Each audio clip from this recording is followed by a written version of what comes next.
Hey guys, Happy-Go-Lucky here, back with another maths question of the day. We're still working through the iGCSE Specimen 2020 paper 4, and we're going to look today at compound interest. But that's going to be part of the simple versus compound interest problems coming up. Firstly then, compound interest, Marlene invests $550 at a rate of 1.9% per year compound interest. Calculate the value of the investment at the end of 10 years. Coming up with the solutions in 5, 4, 3, 2, 1.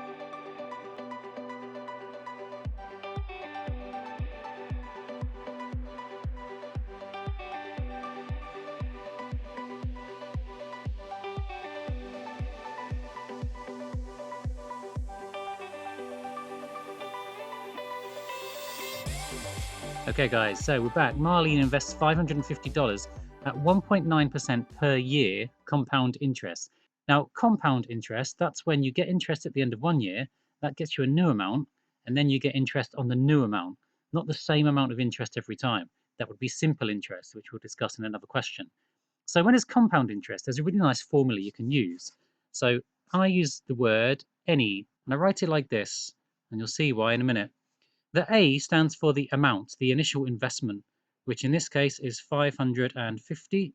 And then we multiply that by the percentage increase. The percentage increase is 1.9, which means if $550 was 100% and we go up to 1.9% above that, we're at 101.9%. So we actually want 1.019. That's 101.9%. If you type in 101.9 divided by 100%, that's what you'd get, 1.019.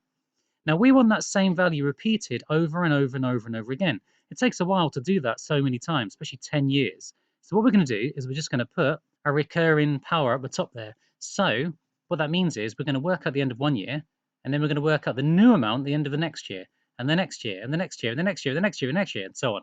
So we're doing 550 times 1.019 to the power of 10. So A stands for your amount, your original amount. N stands for the number you're going to be multiplying by, or you might want to call it your multiplier. That's why sometimes I call it Amy instead of any. And Y stands for the number of years.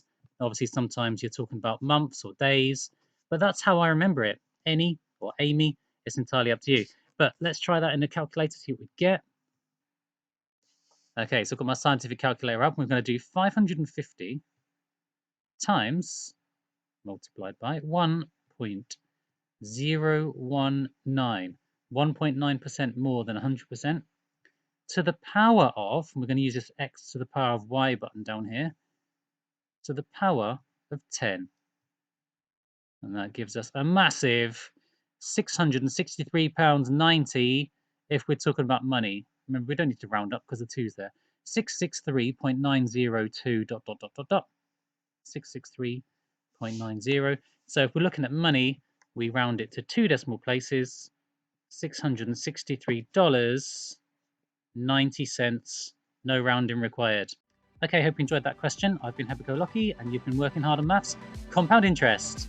Thanks for watching, guys. See you soon. Bye.